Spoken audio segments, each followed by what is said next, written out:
You're about to be entertained by some of the biggest names in show business. For the next hour and 30 minutes, this program will present in person such bright stars as... Fred Allen. Phil Baker. Marlene Dietrich. Portland Hoffa. Edward G. Robinson. Danny Thomas. Fran Warren. Meredith Wilson. And my name, darlings, is Tallulah Bankhead.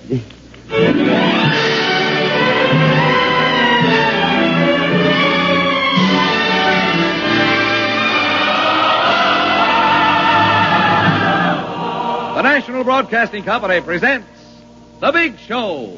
Oh, listen, America, the curtains of America.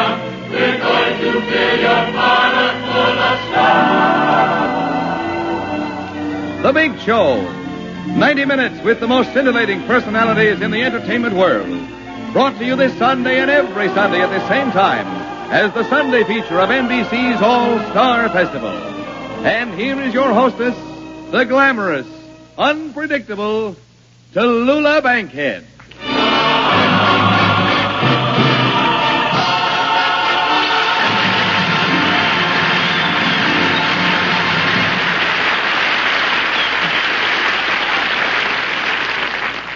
Well, darlings, here it is, 1951. 1951. It seems like only yesterday it was 1941. But, of course, 1941 was 5 years ago. I may be a poor mathematician, but I'm going to be the youngest poor mathematician. Well, I woke up this morning, thank goodness. And I looked in the mirror and I said to myself, now, good morning, Tallulah, darling. I call everybody darling, darling. And I had a little talk with myself. Now, I talk to myself all the time. Goodness knows no one else has anything I want to listen to. So I said, now look here, Tallulah, this is a new year. Now let's make it a good one. No tantrum, no temper, no insults. And the face in the mirror said, yes, darling, and no radio show. It was then that I realized that it wasn't a mirror at all. I'd been looking out of my window at a poster advertising all about Eve. Pardon me, Tallulah. May I interrupt this conversation you are having with yourself? Fred, darling, Fred Allen.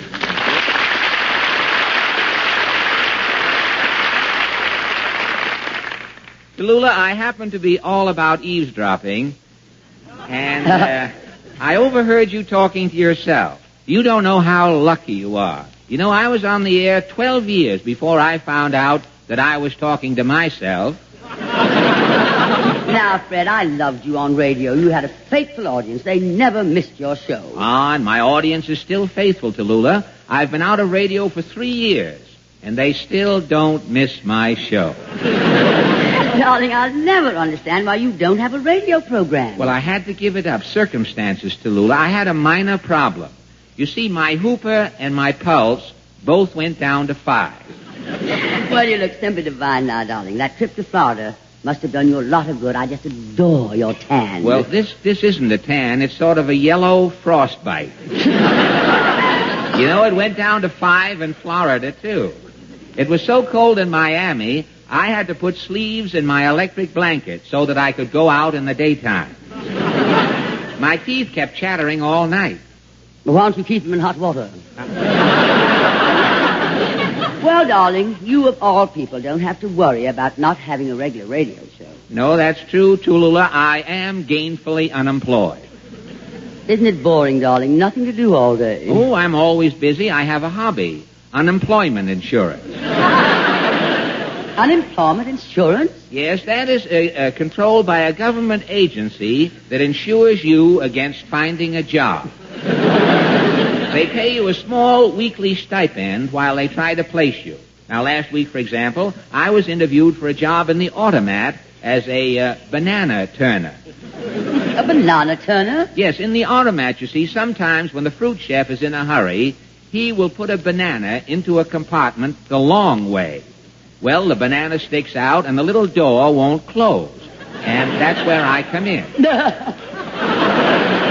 You, as the banana turner? I turn the banana crosswise so that little door can close, you see. Now, Fred, you're joking, darling, with this unemployment insurance. Surely you have some plans for the future. Well, yes, I have. I'm coming back to radio.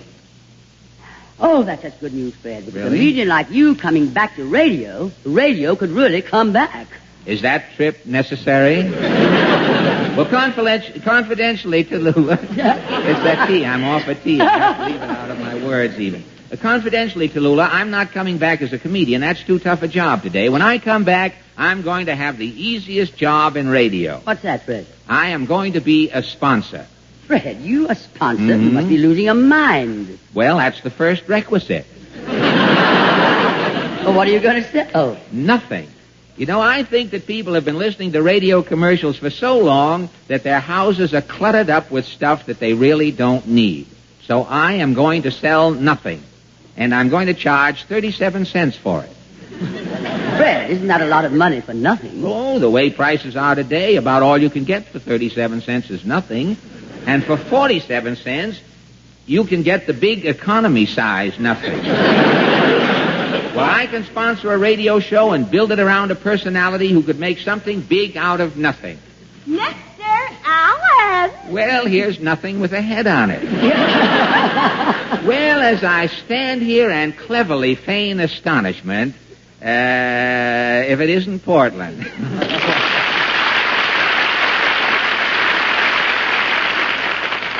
So, Lola, you remember Portland, Hopper? I recognize the city, but the state is unfamiliar. Portland Hopper, that's an odd name. Why do they call you Portland? Well, Miss Bankhead, you see, I was born in Seattle. Then why didn't they call you Seattle? Seattle is such a silly name for a girl. Yes. Well, lucky for you, you weren't twins. Your mother might have called you Walla Walla. Oh, come now, Miss Bankhead, you're joking. That's what we're here for, darling. Oh, honestly, Miss Bankhead, we do have twins in our family, but it would have been ridiculous to call them Walla Walla. Well, what did they call the twins? Minneapolis and St. Paul. Well, look, Mrs. Rand and Mrs. McNally, I hate to put my map in here at this time, but I'm sure that Portland didn't stop by to discuss the states of the Union.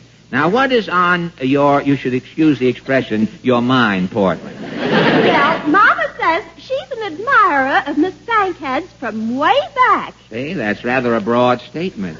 But carry on, Portland.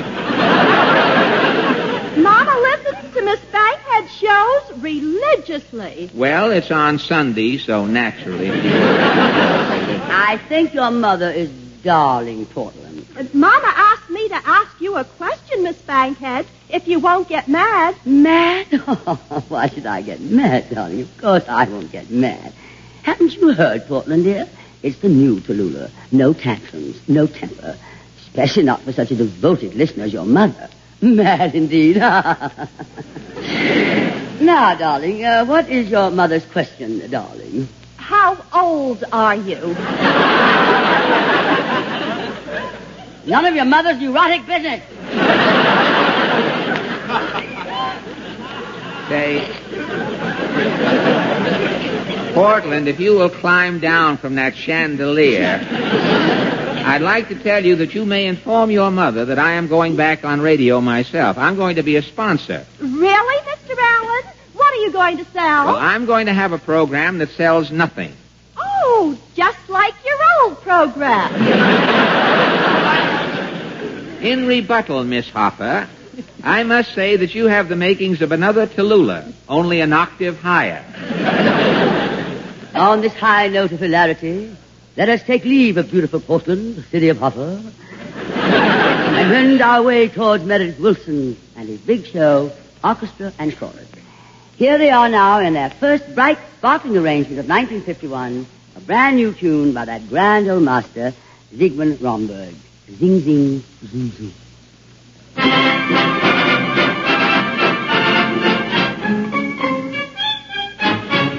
Sing, sing, zoom, zoom, my little heart goes boom when I hear this melody play. Sing, sing, zoom, zoom, a little simple tune. Who cares what the words may be saying? Sing, sing, zoom, zoom, you hear it once, and soon you find that you're humming and swaying. It's more than a waltz, for after it halts, it lingers with you night and day. With this song in mind, your troubles you'll find. Sing, sing, and zoom, zoom, away. Zoom, zoom. Sing a sing, sing. Zoom, zoom. We'll sing. We'll zoom. We'll fill the room with the zing, zingingest, zoom, zoomingest, inhumanest sound. Sing, sing. Zoom, zoom. My little heart goes when I hear this melody playing. Sing, sing. Zoom, zoom. A simple tune. Who cares what the words may be saying? Sing, sing. Zoom, zoom. You hear it once. You find that you're humming and swaying. And ladies, you can get close anywhere through your matrimonial door. With this song in mind, your troubles you'll find. Sing, sing, and zoom, zoom, he's yours.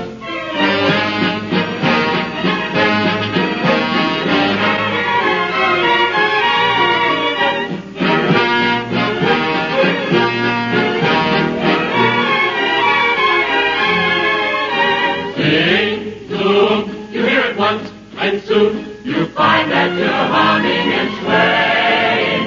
And darling Toulouse, especially you, have got to keep up with the time. Whenever it's time for ringing your chime, sing, sing, and zoom, zoom. Sing, sing, sing.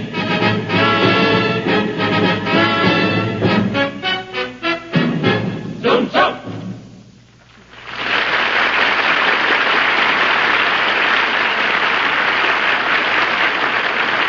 Meredith, that was divine. Meredith Wilson, darling. Oh, yes, Miss Bankhead.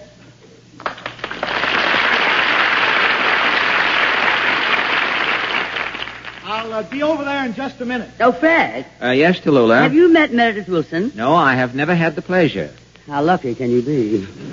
Well, I'll tell you as soon as I meet him. Now, believe me, Fred, your luck is running out. Yeah? Here he comes now. You're trapped. Trapped? You mean... Fred, now listen, I'm very yeah. fond of Meredith. I think he's divine. I adore him. Huh? You'll find he's a lovely chap, but you mustn't encourage him, or he'll bore you to tears with some revolting story about that remote little hamlet he comes from, Mason City, Iowa. She's it, Tallulah. Here he is. Mr. Allen, gee, I've been wanting to meet you. Really? You'll find me a lovely chap if you don't encourage me to bore you to tears with some revolting story about that remote little hamlet I come from, Mason City, Iowa. Why, I am very interested, Mr. Meredith. You'll be sorry, darling. Press on, Meredith. Well, sir, gentlemen, back there in Mason City, Iowa, I want to say back there in Mason City, Iowa, that's my hometown, you know. I know that. Well, it is, you know. Well, sir, the big social event of the season used to be the Strawberry Festival. Uh-huh. I tell you, this one year it was wilder than a corn husking bee. Really? Jiminy crickets. Oh, excuse me, Miss Bankhead, I forgot there was a lady present. Fred, have you ever heard a more inane little tale? Well, this is the first time I've ever seen a fellow fall asleep in the middle of his own story. He's lucky. Well, sir, this one year that I'm talking about, Yeah. we just couldn't wait for the strawberries to arrive. No? I didn't tell you this, but Yeah? we don't grow strawberries in Mason City. No? No. Every year we have them shipped in for our Strawberry Festival. One at a time? Well, of course, without strawberries, it wouldn't be a Strawberry Festival. No. Well, anyhow, they were coming all the way from Minneapolis, you know. Oh, yes, I know his brother, St. Paul. Well, sir, when those strawberries came in, we had a festival that I'll never forget as long as I live. Yeah. And Mason City will never forget it either. Not as long as you live, they won't. Well, thank you. Boy, it was some party.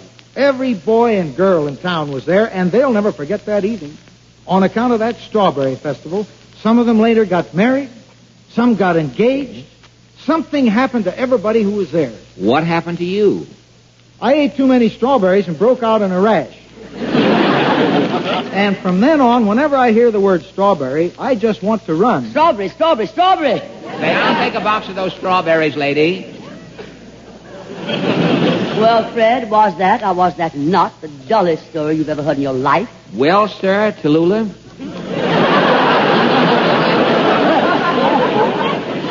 It's a funny thing, you know. When I was a kid back there in Boston, a suburb of Mason City, we used to have these bean festivals. And I remember... Beans! Oh, isn't this awful? Merrier than his strawberry festival.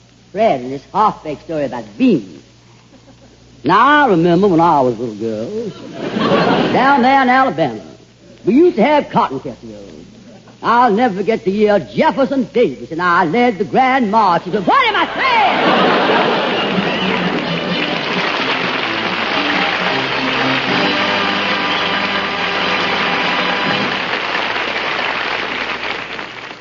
We have come now, darlings, to an exciting moment in our big show tonight. We ask you to join us in bidding welcome to an outstanding personality, a distinguished artist, Mr. Edward G. Robinson.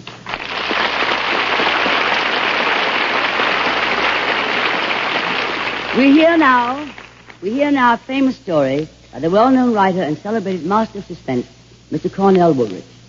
The big show stars Mr. Edward G. Robinson in the role of Harold Hardiker in Woolrich's After Dinner Story.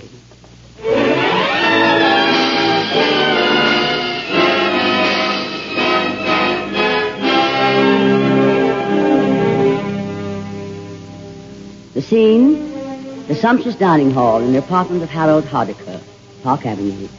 A soft summer night in August. A lavish dinner for 5 has come to the brandy and the cigar. Yes, it's been very nice.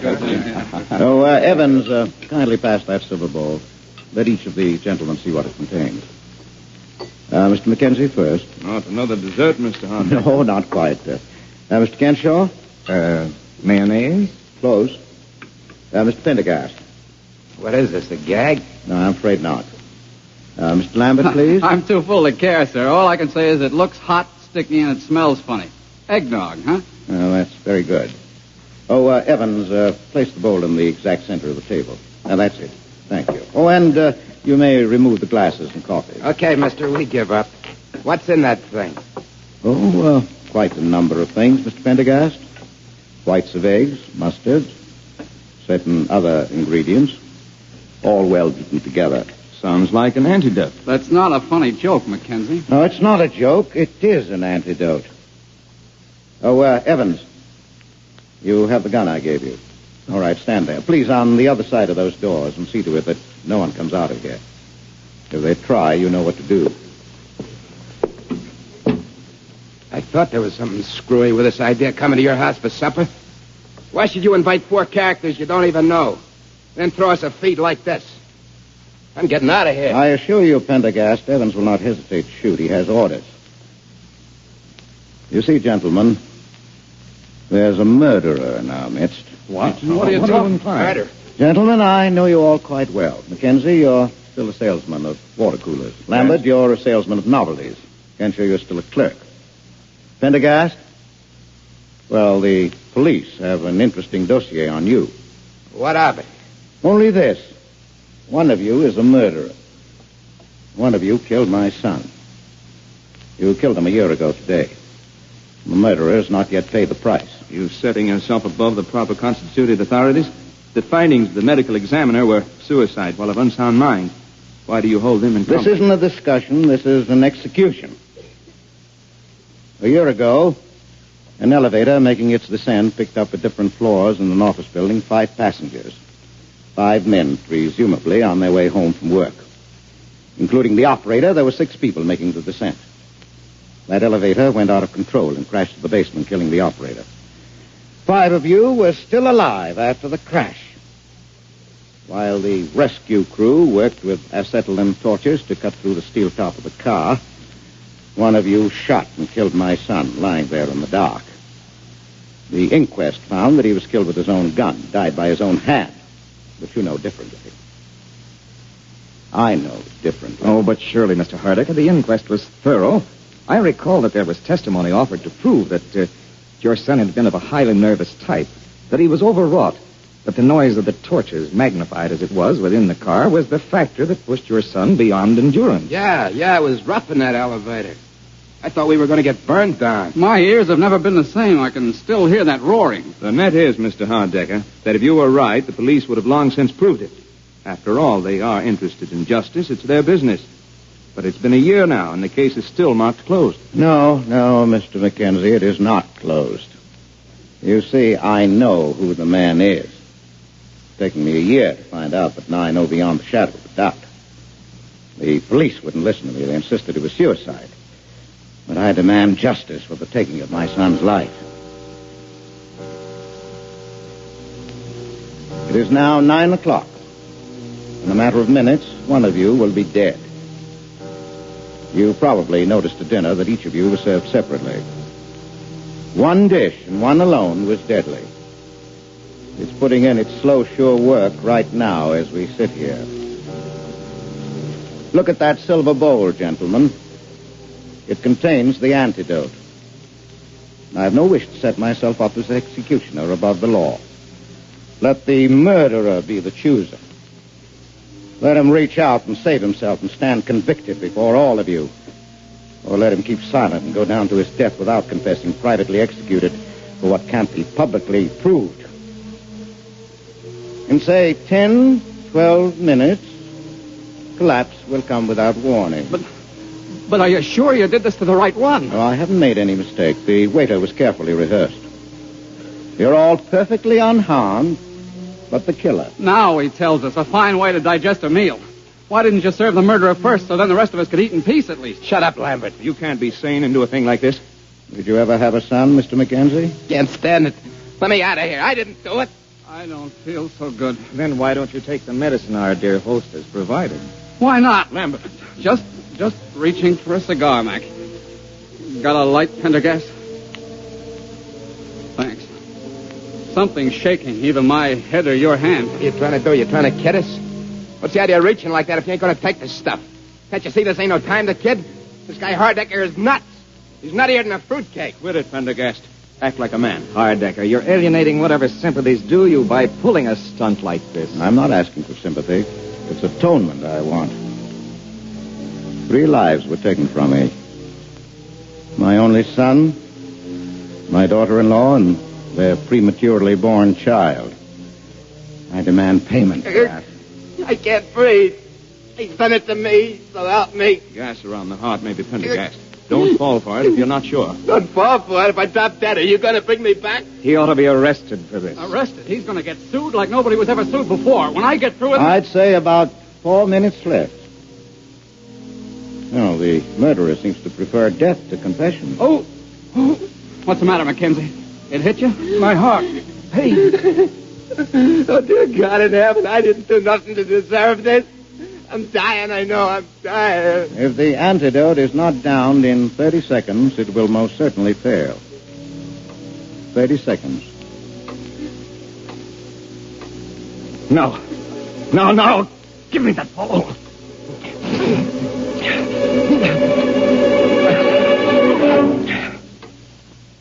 There.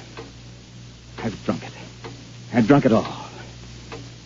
Will it save me? Don't stare at me. Tell me. Will it save me? Did I drink it in time? So it's you, Kencho. Yes, I killed him. I'd kill him again. Over and over and over 1,000 times. He used your name, cashed in on your wealth and position to work himself in my company. Got my job, got me fired. Yes, I killed your son. I killed him. So what? So what, Harddecker? No matter what they've all heard me say just now, you'll never be able to prove I did it. Nobody saw me. Only the dark. Well, that's where you're going. Into the dark. You can't prove it. Nobody saw me. Only the dark. He fell like a ton of bricks. What's the matter with him? He's dead. Well, Harddecker, I guess your antidote didn't work in time.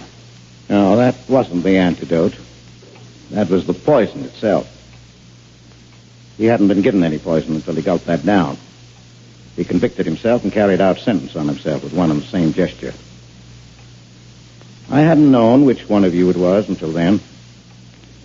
I'd only known it hadn't been my son's own doing because, you see, the noise of those torches burning above your heads while the crew worked to free you from the elevator wouldn't have affected you much. He was partly deaf from birth. And now, I'm ready to take my own medicine. Call the police. Let them and their prosecutors and their courts of law decide whether I killed him or his own guilty conscience did.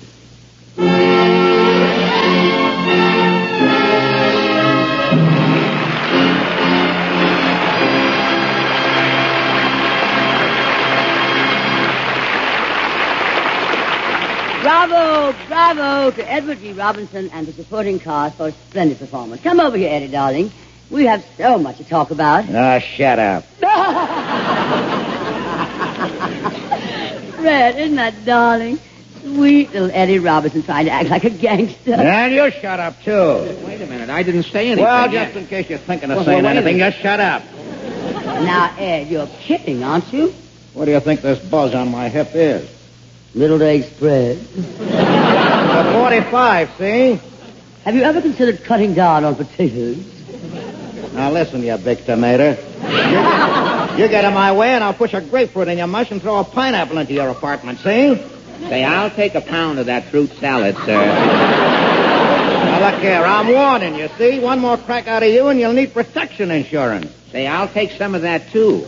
It'll go well with my unemployment insurance. Have a parlay going there. Wait a minute, Fred. Now, look here, Ed, I don't understand this. Now, I've always known you to be a mild, sweet-tempered, intellectual man who spends most of his time collecting valuable paintings. That's a blind.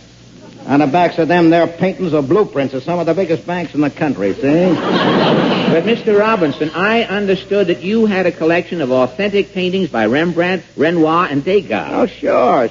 I had those guys paint over the blueprints. But Rembrandt, Renoir, and Degas, they're all dead. Well, that's the idea. Dead men don't talk, see? Now, Eddie. Now, don't butt Eddie. me, will you? Don't butt me, see? Now, don't get in my way, see? I'm hard as nails, see? You're going to get hurt, see? Please, I'm getting seasick. Come here, short, broad, and... Broad? Don't teach you how to fool around with me, see? I'm going to give you a little lesson as to how to behave, see? Oh, you struck me. This has got to stop. This is the movie Edward G. Robinson. The movie Edward G. Robinson, not the real Edward G. Robinson. Well... What's the matter with you? Well, everybody's picking on me. All my life, I never had a chance. I used to be on Broadway, and I was a nice, quiet guy who minded his business, never got in any trouble. And then I went to Hollywood, and I did a gangster picture. And from then on, my troubles began. People avoided me. Children cried when I came into a room. Say, wait a minute. If I had known this was for the Academy Award, I'd have worn my tux and my suspenders. No. When I walked down the street, horses would bolt. It must be for the Riding Academy Award. Oh, I just hated myself. So I hired a publicity man. Really, now, please don't laugh at me. I hired a publicity man to tell people that I was really a gentleman, but it worked too well. And suddenly people began to push me around. The minute they knew I wasn't really tough, they took advantage of me. So I gave that up, and I tried to go back to being tough. And I was doing so well, too, until you hit me. The humiliation of it. To be hit by a woman in public. Tallulah, why did you do it? Now, why? Why did you do it? I'll take a pound of that ham.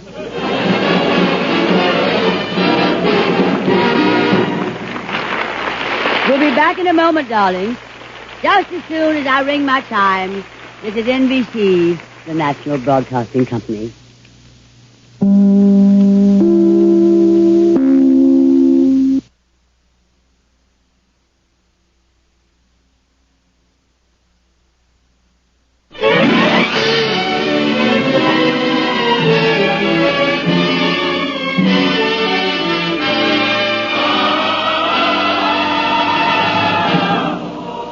The Big Show. This is the National Broadcasting Company Sunday extravaganza with the most scintillating personalities in show business. The Big Show, the Sunday night feature of NBC's All-Star Festival, is brought to you by the makers of Anacin for fast relief from the pain of headache, neuritis, and neuralgia, and by RCA Victor, world leader in radio, first in recorded music, first in television. The big stars on this program are Fred Allen, Phil Baker, Marlene Dietrich, Portland Hopper, Edward G. Robinson, Danny Thomas, Fran Warren, Meredith Wilson and the Big Show Orchestra and Chorus, and every week, your hostess, the glamorous, unpredictable Tallulah Bankhead.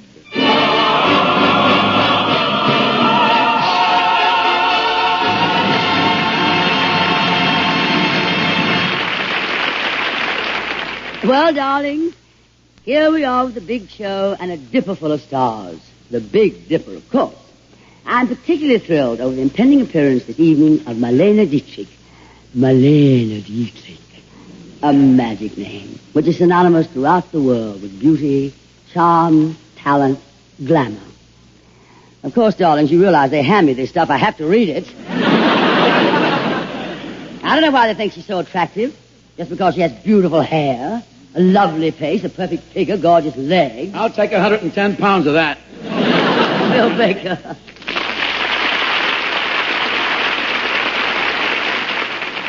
Hello, Tallulah. It's really a pleasure to be... Which camera do I face? Camera? Well, there are no cameras here, darling. This is not a television show. It's a radio show. A radio show? So why did I wear my toupee? Well, at least it looks nice. See, I even fooled you, Tallulah. I don't really wear a toupee. I know, darling. I was just joking. But I always thought they were worn in the center of the head. Look, honey, I'll wear mine the way I like, and you wear yours the way you like. Now, darling, what were we talking about before we started blowing our tops? Well, I don't know why, but I had an idea this was a television show. I'm sure I've seen you on television. Aren't you the one who wears those low-cut gowns? That's Emerson, darling. This is RCA. Oh, I see. But I'm sure I've seen you on television, Tallulah. I can't remember where, but... oh, well, never mind. But surely you must be thinking of going on television, Tallulah. Well, to be very honest, Phil, I've been wrestling with the idea. That's where I saw you wrestling. Oh, I couldn't be a wrestler, darling. Why not? You're a good enough actress. Listen, Tallulah. Believe me, television is for you, especially now. The screens are getting larger and larger and larger. And your check is getting smaller and smaller and smaller. Look, Tallulah, it would be a cinch to convert this radio show into a TV show. I know just how to do it. Well, I'm willing to try. Goodness knows I've tried everything else. All right, I'll try TV even if it kills me. Well, we all have to go sometime. What's the first step? Well, as you know, in television, they don't use any scripts at all. Mm-hmm. Why don't we just put our scripts aside for a while and see how it works? All right.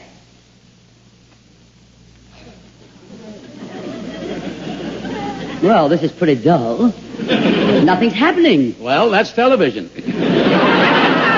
Oh, but they must have something else. Well, personally, I don't watch television very much. It sort of depresses me. I used to look at those mystery shows. So many people get killed. It's all very sad. Well, television is great for baseball. The Giants are my team. I watched the Giants play all last summer. Yes, it's all very sad. It really is. Not this year it won't be, brother. But there's... Huh? Come on, applaud, Come on, applaud. Now, they don't look at lib on this show. Was that an ad lib? I don't know, darling. Look at the you really put it over there. But there's one thing I do like on television. What's that? They're getting some beautiful new actresses. They're so young and gorgeous. Yes, it's all very sad. Well, television isn't for me. I love the theater. It's vibrant, it's real. It's a true expression of great art. The theater doesn't limit you to the narrow space of a camera under hot lights, leaving you to wonder if you're going to remember your lines instead of reacting to your fellow players and giving your character that third dimension so necessary to make it a living, breathing thing. See what I mean, Phil? Yeah, I don't photograph well either. I think I'll stick to radio where I'm doing very well. Who said? Listen, what's so terrific about this show? Great comedians, magnificent dramatic actors, sensational singers. What have you got in this program that you can't get in any Broadway show right now for $6.60? Me, darling. Well, I agree with you, Tallulah. But with all that, you're still missing one element that would really make this a big show. Oh, what's that, Phil? Me, darling. Well, it's been so long having you on this program, Phil. I don't get it. So long, darling. Happy unemployment insurance. Lou, I didn't mean to get fresh. It's just that I play the accordion, you know, and after listening to this show for so many weeks, and now after meeting you in person, I feel that you should have an accordion to support you. Well, thank you, darling, but fortunately I can still get around by myself. Believe me, Lou, the accordion would complement your voice. Well, that would be a change around here. Why does everyone poke fun at my voice? I can't understand it. I can't understand it either. To me, you have a voice like any other normal American boy. Play, Phil. Oops, sorry, wrong program. Thank you, Cholula. I'd like to play a tune I wrote especially for this program 20 years ago. Strange interlude. Would you like to hear it? No, darling. But I'm sure that won't stop you. I wrote this torch song on one of the saddest days of my life. I was engaged to a lovely girl, but we had a quarrel. I wrote this on the day the ring was returned. She made me give it back.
The next time you suffer from pains of headache, neuritis, or neuralgia, take Anacin. You'll bless the day you've heard of this incredibly fast way to relieve these pains.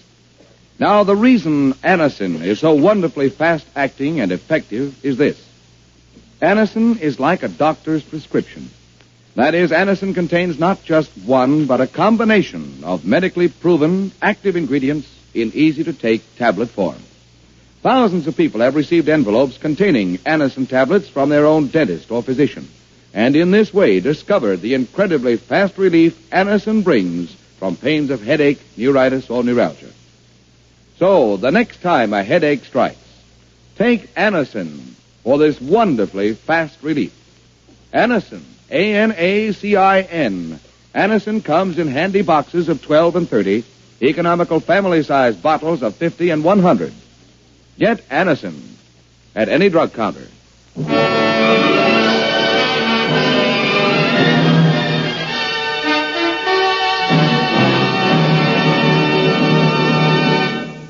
Very well said, Ed Hurley-High, Hurley-Ho. I have so much trouble with that darling man's name. Now, where were we? Oh, yes. I was about to, Hello, Tallulah. Ah, hello, Fran. Fran Warren, darling. How are you today, Fran, sweetie? Oh, I'm very excited, Tallulah. Yeah? What with Marlene Dietrich on the show, she's so glamorous.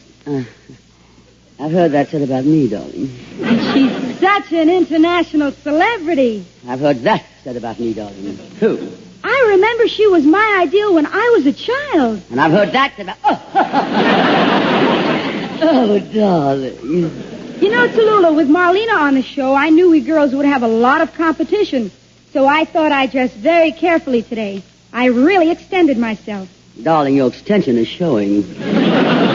Besides, I wouldn't let Marlene Dietrich upset you. She's just another glamorous, beautiful woman. No, she doesn't bother me as long as you're here, Tallulah. It's so reassuring to see your old face. Now, just a moment, Fran Warren. You're making it very difficult for us to remain friends. Oh, I'm so sorry, Tallulah. I didn't mean that at all. I don't think you have an old face. I don't think your face is as old as the rest of you. No, I didn't mean that either. Fran, darling, it would probably be wiser for both of us if the next time you opened your mouth, it was to sing. What song do you have in mind? Don't take my love from me. All right, darling. I won't if you'll sing. Meredith, if you please, sir.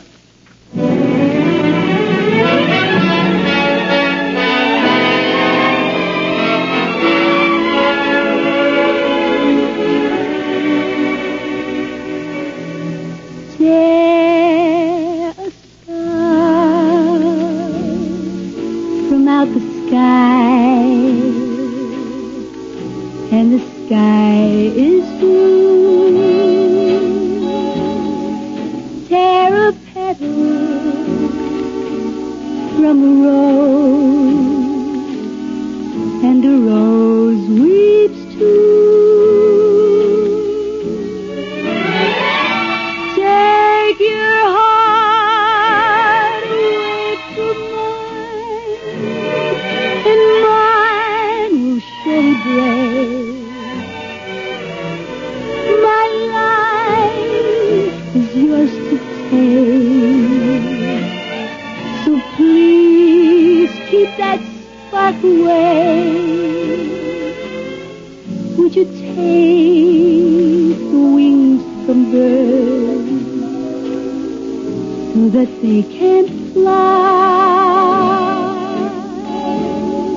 Would you take the ocean's roar and leave just a sigh?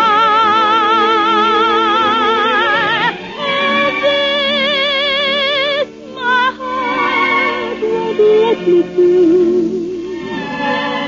This is why I beg of you, don't take your love from me.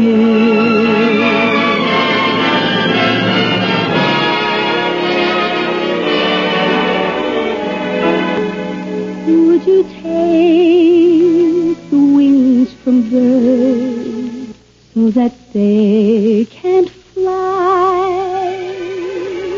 Would you take the ocean's roar and leave just a sigh? This my heart won't let me do. This is what I beg of you. Don't take your love from me. Don't you ever take your love from me.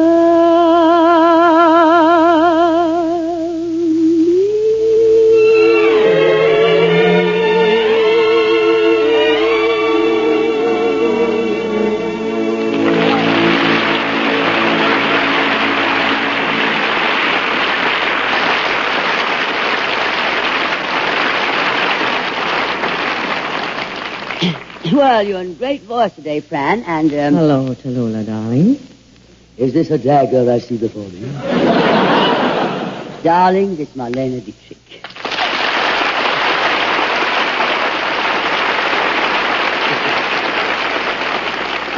Marlene, how simply wonderful to see you again. Thank you, Tallulah.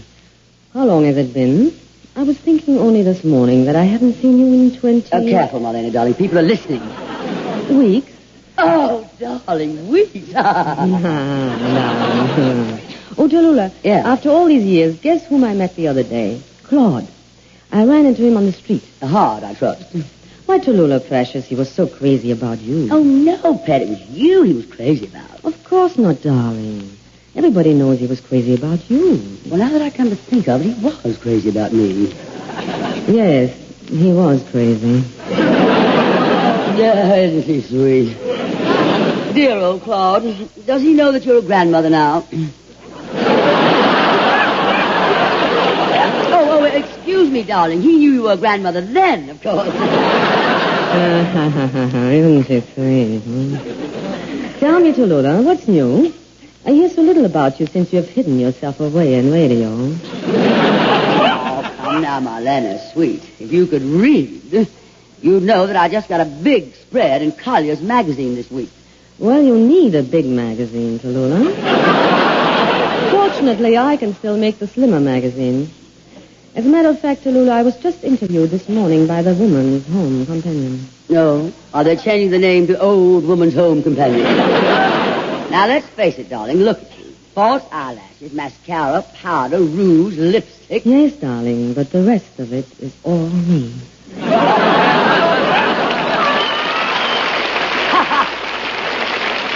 Darling, look. What are we talking about? Let's stop pretending and tell the truth. There's no use denying it. I'm not quite as young as I used to be. Everybody knows that I'm a mother, and now I'm a grandmother. The silly idea women have that they must lie about their age is ridiculous.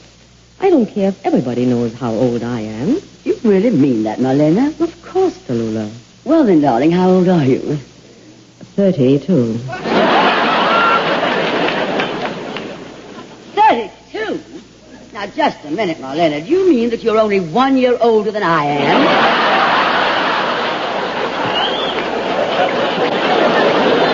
Now, look here, Marlene. Marlene, my sweet, I happen to know that you have a daughter who's been married for a few years and has 2 children. Isn't it amazing? One day on her birthday, I turned around, and there was my daughter, 3 years older than I am. Now, darling, why don't we stop this stupid quarreling? All right. Would you like me to do a number? Oh, please do, Marlene. You perform such miracles with numbers.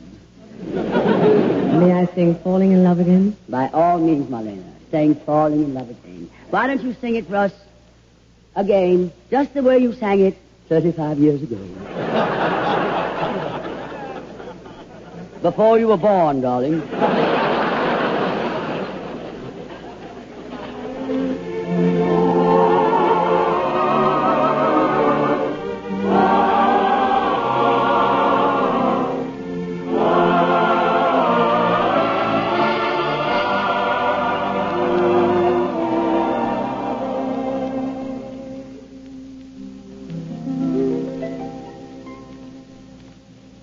Falling in love again, never wanted to. What am I to do? I can't help it. Love's always been my game. Play it how I may. I was made that way. I can't help it. Men cluster to me like moths around the flame, and if their wings burn, I know I'm not to blame. Falling in love again, never wanted to. What am I to do? I can't help it.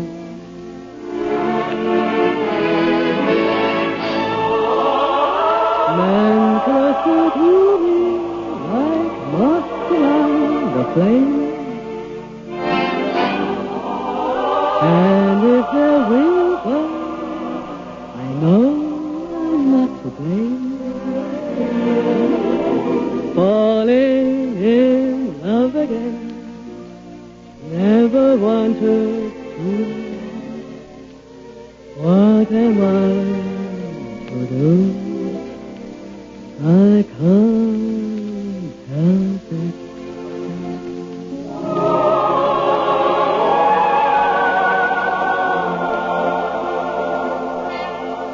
Can't help it.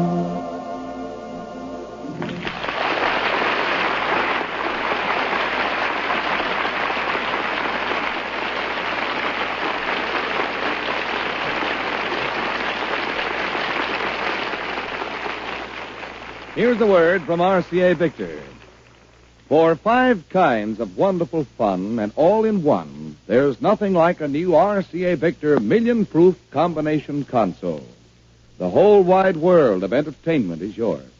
Clear, steady, million-proof television, powerful AM/FM radio, 3 speeds of phonograph, all in one beautiful cabinet at a truly modest price. It's not just one hit show, it's all of them, especially designed for your living room. You'll watch television pictures with million-proof quality, locked in place by RCA Victor's Eyewitness Picture Synchronizer. And the RCA Victor new television picture pickup brings in the picture even in fringe areas. All the television, radio, phonograph sound comes through the famous Golden Throat tone system. That means rich concert hall listening. And it all costs many dollars less than you would pay if you bought the instruments one at a time. Here's entertainment you don't want to miss, and a chance to make a real saving, too. Why not see the variety of RCA Victor combination consoles for yourself? One look is all you need. Visit your RCA Victor dealer today.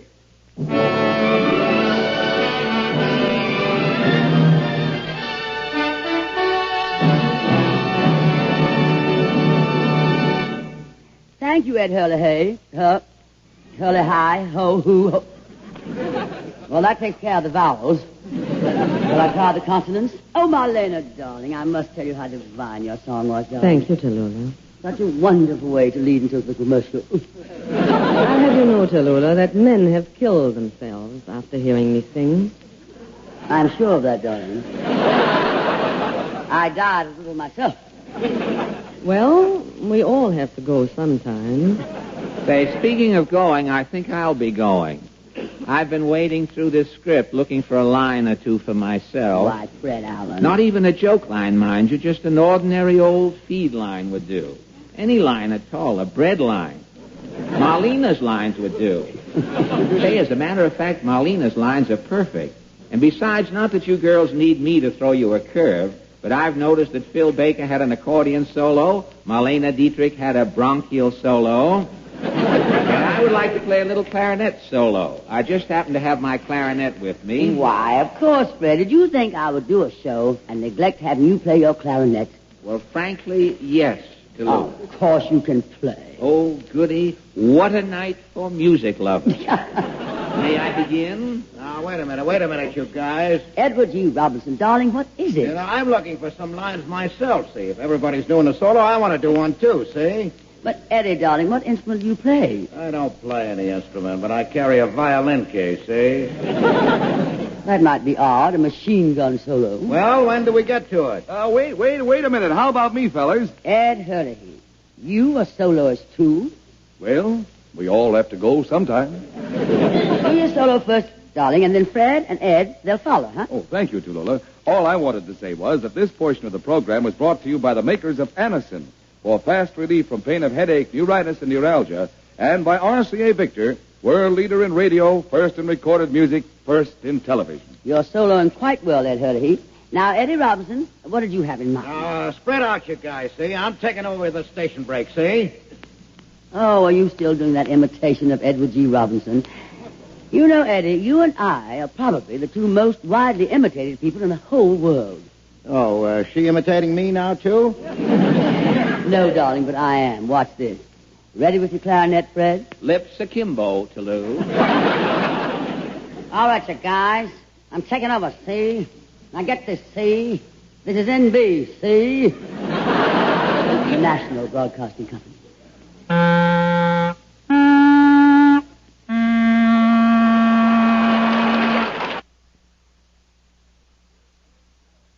This is The Big Show, where tonight the glamorous Tallulah trades darlings with the fabulous Marlene. The score at the half, Marlene 32, Tallulah 31. Ages, that is. It's like golf, darlings. Low score wins. 4. Danny Thomas. Oh, please, stop. Oh, please. Oh, thank you. Please, no applause, no applause. With all that applause, it sets up a big wind. I'll catch a cold and wind up sounding like Tallulah Bankhead. Danny, darling, I've been wondering when you were coming back to us. Yes, I remember. I was here for the birth of this show. Mm-hmm. 9, you should excuse the expression, weeks ago. And you were a big hit then, Danny. What have you been doing, darling? Well, I've been out in the great and glorious West, Tallulah. And as a native son of the Golden West, I kind of noticed that there ain't been nothing said about Texas in the past hour. So I'd like to sing for you a little Western song. Well, didn't you once tell me that you came from Toledo, Ohio? Originally, Tallulah, but when I was a little boy, my parents emigrated from Toledo, Ohio, and came to this country. And then they settled in the West. And to me, it's the greatest place in the whole world. And that's why I'd like to sing for you a Western song. A little song that was doing right smart before Bing Crosby came along and made a record, never. But I reckon he didn't hurt her none. That's Western talk, man. Oh, give me a home where the buffalo roam. How'd you like to have a buffalo walk right into your living room? It's the craziest song I ever sang in my whole life. Give me a home where the buffalo roam. There's more yet, where the deer and the antelope play. What an awful-looking living room you'd have after they got through. I come here tonight representing the West. I think it's an insult writing these kind of songs, Tallulah. It's terrible. Fellas that write these songs haven't been farther west than Passaic, New Jersey. What is that other crazy song that Vaughn Monroe sang for over a year? They stole it from a lost Semitic tribe to begin with. Get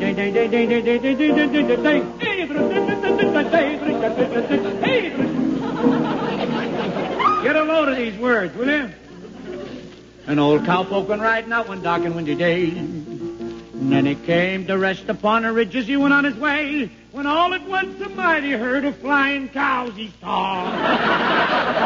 That bum must have been tighter than a hoot owl. Mighty herd of cows flying in the sky, snorting fire with hooves of steel. I like that other line. Their hot breath he could feel. If they ever got a whiff of his, they'd have keel over for sure. Yippee-yi-vey, yippee-yi-vey. They stole this song, brother. What is it, so hard to write a song about the West? It's all there. The subject matter is clear and plain and beautiful. The fellow just takes the time and the trouble to visit the West and spend some time there. I reckon if I were one given to making pretty speeches, I'd go to work and turn around and say to you, the West is my home. Mother Nature, resplendent in her God-given regalia, with her mountains and her valleys, her rocks and her rills, and her streams and prairie and ranch country. There's no place like the West. And there isn't a man, regardless of his creed, and even if he didn't have one, that's ever stood upon the precipice of the Grand Canyon and has not been forced to exclaim in complete gratitude and wonderment, thank God. And there's a bus leaving in 15 minutes.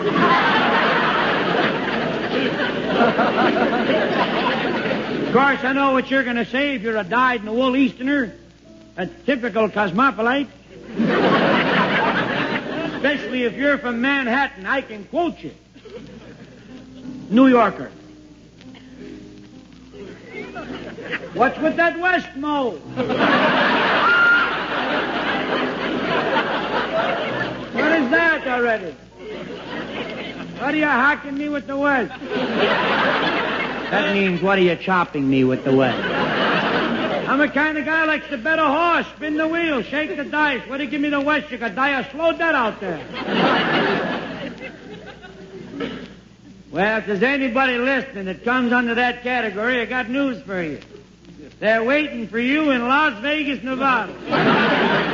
You think you're a betting man? Get out to Las Vegas. They'll bet you how the wind is going to blow next day and give you your choice of direction. I never got both feet off the train my first trip when some tough-looking hombre walked up to me, cased me for a split, and he said, "Hold it, Flicker, 2-1, you're dead." Would you believe it? I was afraid to bet. I mean, there was one bet I couldn't afford to lose. I had my first meal in Las Vegas with 7 other men, sort of family style. I nudged the fella sitting next to me. I said, "Would you pass a slice of bread?" So help me, I caught him dealing from the bottom of the loaf. Just a snide hint there'd be a game of poker any minute. Well, Toulouse, the hint was good, the game was on. 5-card draw. I got to thinking, shucks, 5-card, a baby can play that game. Of course, baby don't win, you understand, but he can play if he wants. This baby didn't win either. Win, when I tell you a royal flush wasn't good enough. You got a rough idea what kind of game this was. What do you think beat my royal flush? A hand called Timbuktu. I never heard of it either. Timbuktu, a pair of deuces, and 7, 8, 9 of clubs. And a 6-shooter about that long. I was in no mood for arguing with new rules. I played along. I finally caught the dangest hand I ever saw in 5-card poker. 6 queens. You're laughing. I threw him in. I didn't even bet. And it's a dang good thing I didn't. The fellow next to me had 6 kings. He come in third. Finally, about 4 o'clock in the morning, I'll be dag blasted if I didn't catch Timbuktu myself. And I'd bet it, brother, every last dollar. Lost to a pair of 4s.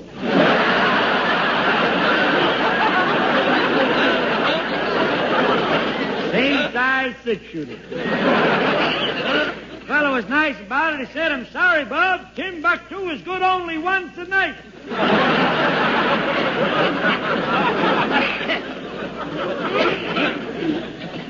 That ain't the part of the West I'm talking about. I'm talking about the ranch country. Places out in Texas. Big, broad expanse of land. Fenced in by them crisscross whitewashed logs. Just such a ranch used to ride out to, visiting with a friend of mine who was a rootin', tootin', shootin' pioneer of the West. Man by the name of Hopalong Manischewitz. The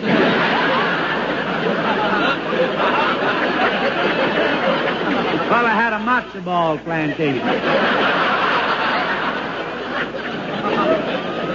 I'll never forget it. I was out with Manischewitz one day just to seeing how the matzo balls were matzoing. I was riding what you might call a polite horse. Every time we came to a fence, he let me go over first. Never had so much fun in my whole life. That's the country I'm talking about. And if I were asked to sing a Western song, I reckon it'd be the kind of a song that my accompanist, Walter Pop, wrote. It's a pretty song about the West. I'm sorry I have to be the one to sing it for you, but I'm the only one who knows the words. All right? Make it pretty. How I love to sing about the wonders of the Golden West, for I just love to sing all about my home, about the mountains high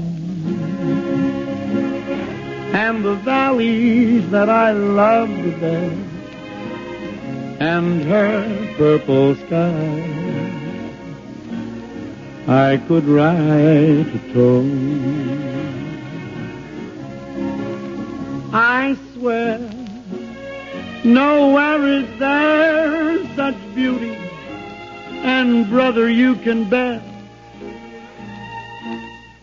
That's why the sun chose it as a place to set. I love to sing about the glory of the golden rain, for I just love to sing all about my home. I love to sing about Texas, that's my home.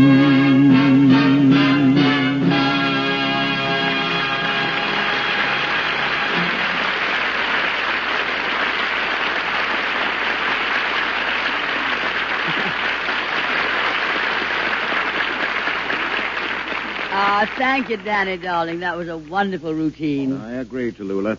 Oh, Danny, I wish you'd been at this New Year's Eve party I went to. We could have used some entertainment. Listen, Eddie, if you wanted entertainment, you should have come to my New Year's Eve party. Yeah? Everybody was there. It was real high society. You know, dukes and counts, the Whitneys, the Vanderbilts, the That's a Rockefellers. ritzy crowd you travel with, Phil. I travel with a ritzy crowd. They call me all the time, Tallulah, and I love to go because they're really very democratic people. No.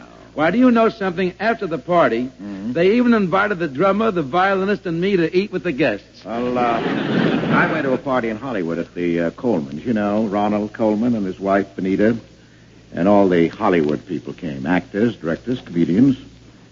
There was a very funny fellow there. I understand he lives next door to the Colemans. They had to serve early dinner because of him. At about 5 minutes of 7, he got up from the table, left a nickel tip, and ran like mad. Said he had to be somewhere at 7. I guess he didn't want to miss your show, Tallulah. A nickel tip with all his jack? I was at a lovely party, New Year's. Oh, really, Marlena? Who was there? Well, let me see. There was a Mr. Barry and a Mr. Harvey, Mr. Harris, Mr. Joyce, Mr. Brown, Mr. Benson. Now, just a moment, darling. All men? What kind of a party was this that you went to? I didn't go to the party, Tallulah. I gave it. Well, no wonder when I announced you were going to be on the program, I got letters of protest this week from Mrs. Barry, and Mrs. Harvey, and Mrs. Harris, and Mrs. Joyce, and Mrs. Brown, and Mrs. Benson. Tallulah. Yes, Meredith.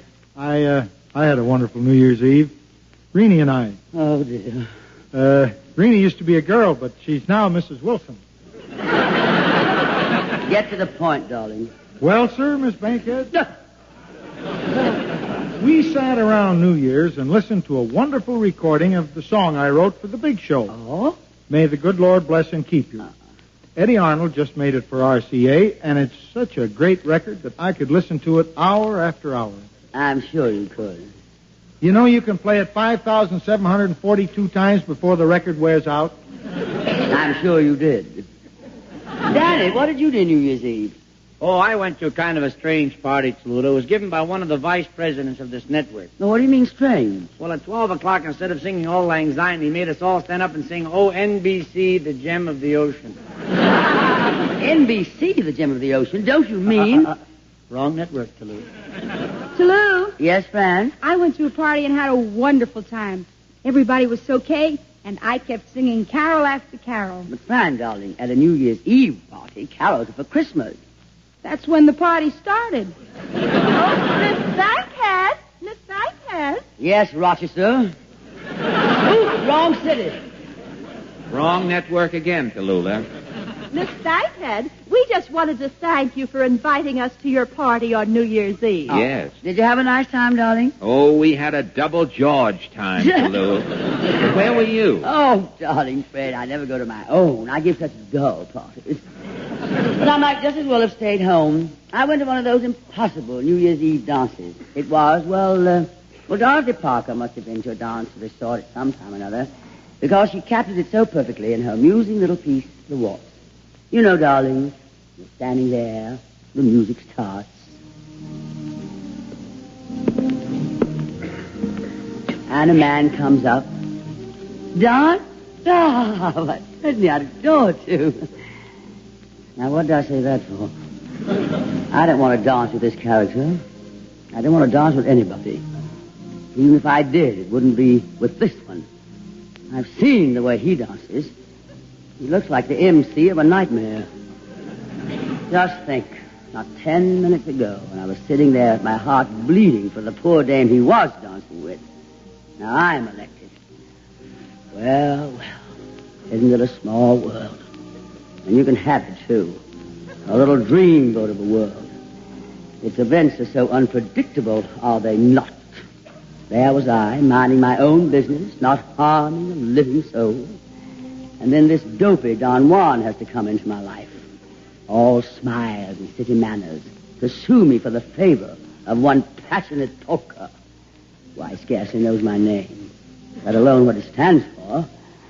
It stands for despair, bewilderment, futility, mayhem, manslaughter and assorted murder, corporated and unincorporated. But little does he what. I won't what his name either. I haven't the faintest idea what it is. Jukes would be my guess from the look in his eyes. How do you do, Mr. Jukes? And how is that dear little brother of yours with the two heads? What do you say when a man asks you to dance with him? I most certainly will not dance with you. See you drop dead first. Why, thank you. I'd like to awfully, but I'm about to throw a fit. Oh, yes. Do let's dance together. It's so nice to meet a man who isn't a scaredy cat about catching my berry. No, there was nothing for me to do but say I'd adore it. Well, we might as well get it over with. Now I know how furniture feels on moving day. Okay, Cannonball.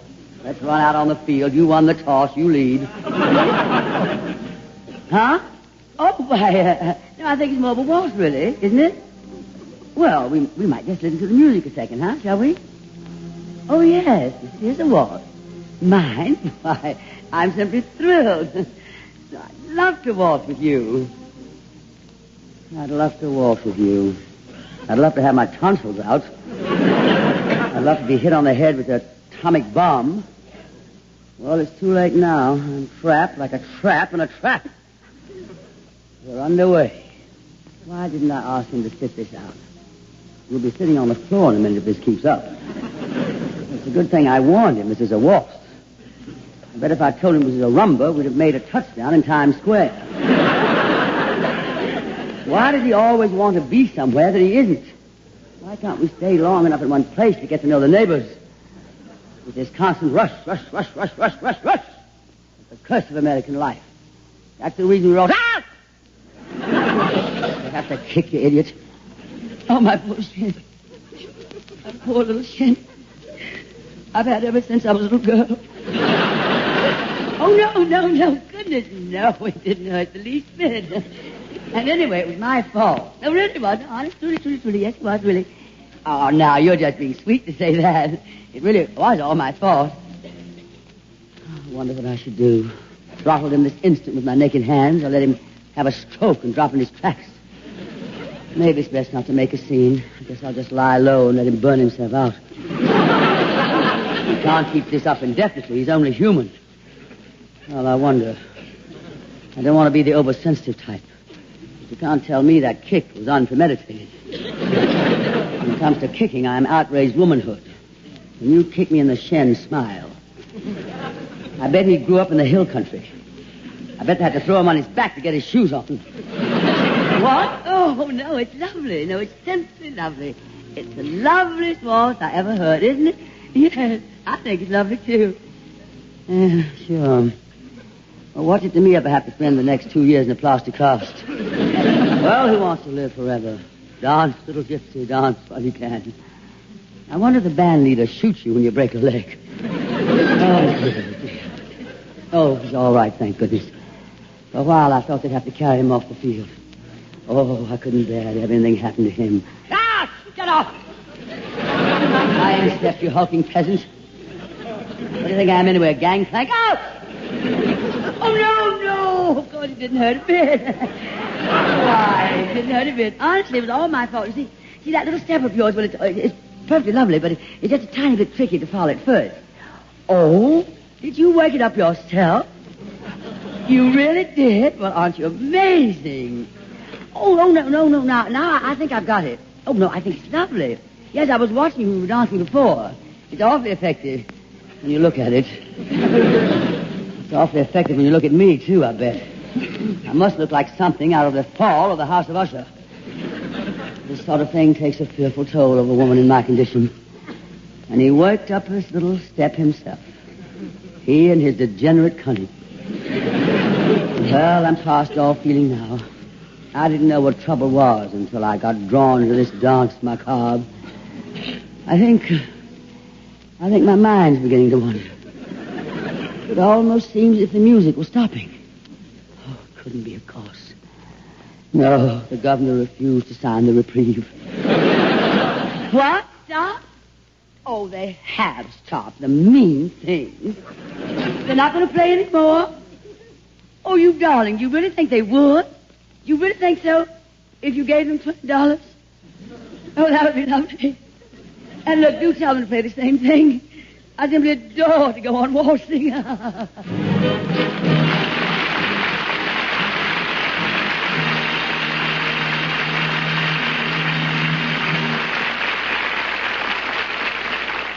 Well, darlings, that approximates my New Year's Eve. And what a New Year's Day. Soaking my head and my feet. Luckily, I didn't sit out too many dances. Lula, I liked your one-sided little story, a monologue, I believe they call it. Yes. And I noticed that you are the only one who gets to do a monologue on this show. But I'm afraid that I'm going to have to burst that little bubble tea. It's very entertaining hearing your side of the evening, but have you ever considered what your partner was thinking? I don't believe he could, darling. Well, I think Fred's right, Tallulah. You know, you women always think you're getting the worst of it in the war between the sexes, but I'd hate to be able to read your partner's mind. Say, just as a lark, Tallulah, would you consider it de rigueur? They one of Hildegard's writers. Say, would you be upset if we tried to reconstruct the scene from the fellow's side? I smell a monologue coming up, but go ahead. I'll try not to listen. Don't listen to this, girls. Portland, put your hand over your ears. Now, you too, Fran. Marlena. Yes, Tallulah? Be an old dear, darling, and don't listen to this. You put your hands over your hearing aid. I disconnected it while you were What'd dancing, you say, darling? Tallulah. I disconnected it while you were dancing, Tallulah. Now go to it, Fred and Eddie. We fellas are with you. Right, Danny? Yeah, you can count me in. Count you in, okay. How about you, Meredith? Fellas against the girls. Okay, I'll do it. Yeah? Goodbye, Rainey, who used to be Mrs. Wilson. Say, a little music, Meredith, if you don't mind. Oh, Fred. Yeah, Eddie. See anything you like? Oh. I don't know. They're not getting as sharp a crowd as they used to here at Roseland. And the music's louder, too, notice? Yeah, there are only two left that aren't dancing. Which one do you like? Well, how about the mousy one with the neon sign on the back that lights up and spells Tallulah? I'd rather dance with that truck driver. He looks nicer. Oh, shoot, somebody's got him. I'll have to dance with her. Dance? Get a load of that voice. Oh, brother. That's who she sounds like, my brother. What are they playing? It's a waltz, miss.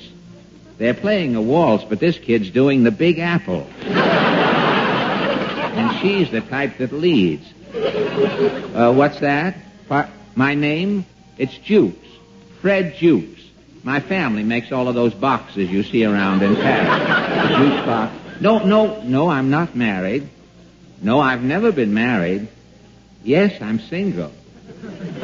Yes, I've thought about getting married if the right girl came along. Oh, what a grip on this kid.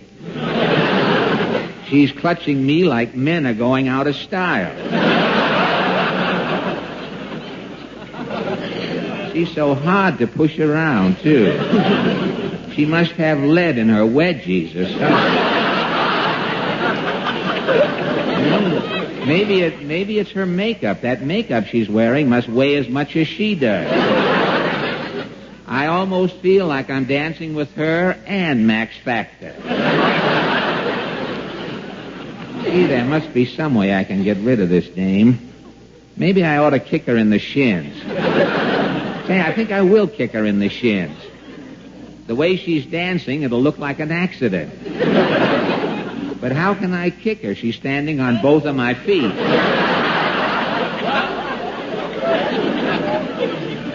She must have a sideline selling corn plaster. Hey, look through the window. It's getting light outside. We're the only couple left. Everybody else is gone, but the music is still playing. I thought I saw her slip that band leader $20. No, I'm sorry, miss. No, really, I have to be going. No, it's almost morning. Where am I going? Well, I have to get in line at the unemployment insurance office. What? Why do I need unemployment insurance? Because I'm out of radio. Why am I out of radio? I can't hear myself think. If only that music wasn't so loud. So you want to know why I'm out of radio, eh? Well, I'll tell you why I'm out of radio, miss. Stop the music. That's why.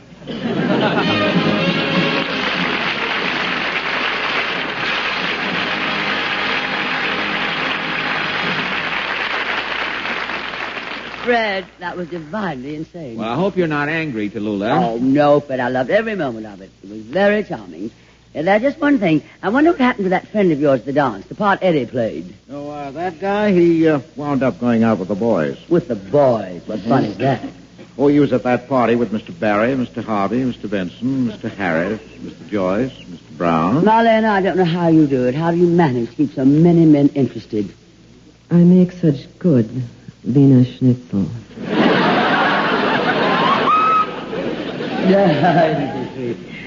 Well, it must be something else, darling, because Betty Crocker comes to me for cupcake lessons. Let's be honest, Tallulah, darling. No matter what, a better cook than you am I. Ah, come now, Marlene, my precious. Everybody knows that I can do anything better than you can. You must be joking, Tallulah. Anything you can do, I can do better. I can do anything better than you. No, you can't. Yes, I can. Oh, no, you can't. Yes, I can. No, you can't. Yes, I can. Yes, I can. You're pressing, darling. I can do that better, too. Any age you can be, I can be younger. Oh, I can be younger than you'll ever be. 32. 31. 25. 23. 21. 19 and a half, 18 and a half, 16 and a half. Is that your age, darling, or your shoe size? I can fill a sweater. I can fill it better. I am known for glamour. I am known for glamour. I can do most anything. Can you pronounce Ed Hurley high? No. Neither can I. Any note you can sing, I can sing lower. I can sing any note lower than you. No, you can't. Yes, I can. No, you can't. Yes, I can. No, you can't. Yes, I can. Yes, I can. Many brave hearts are asleep in the deep. So beware.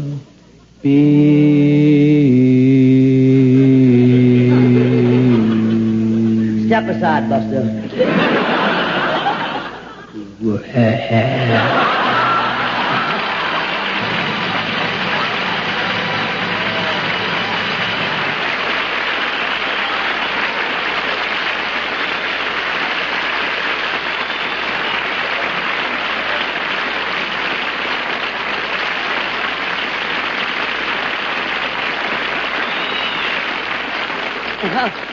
Thank you, Marlene, darling, for coming to our show and permitting us to toss you around the way we did. You've been an absolute angel. We hope you'll all be with us next week when our stars will be Louis Calhoun, Jack Carter, Florence Desmond, Jimmy Durante, Martha Ray, Fran Warren and others, and, of course, Meredith Wilson and his Big Show Orchestra and Chorus. Until then, may the good Lord bless and keep you, whether near or far away. Fran. May you find that long-awaited golden day today. Edward? May your troubles all be small ones, and your fortunes 10 times 10. Marlene? May the good Lord bless and keep you till we meet again. Portland? May you walk with sunlight shining and a bluebird in every tree. Meredith? May there be a silver lining back of every cloud you see. Phil? Fill your dreams with sweet tomorrows. Never mind what might have been. Fred? May the good Lord bless and keep you till we meet again. Danny? May you walk with sunlight shining and a bluebird in every tree. May there be a silver lining back of every cloud you see. Fill your dreams with sweet tomorrows. Never mind what might have been. May the good Lord bless and keep you until we meet again. May the good Lord bless and keep you till we meet again.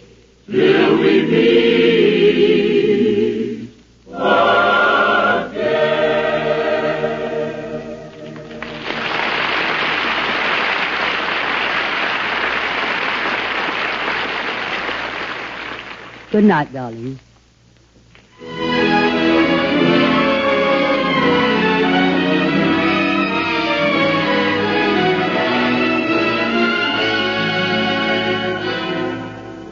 Listen to The Big Show next Sunday when we'll have with us Louis Calhern, Jack Carter, Florence Desmond, Jimmy Durante, Martha Ray, and others. Fran Warren, Meredith Wilson, and the Big Show Orchestra and Chorus, and as always, the glamorous, unpredictable Tallulah Bankhead.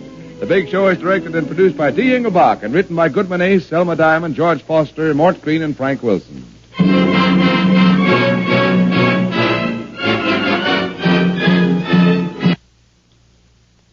Listen to Joseph Cotton and Theater Guild on NBC.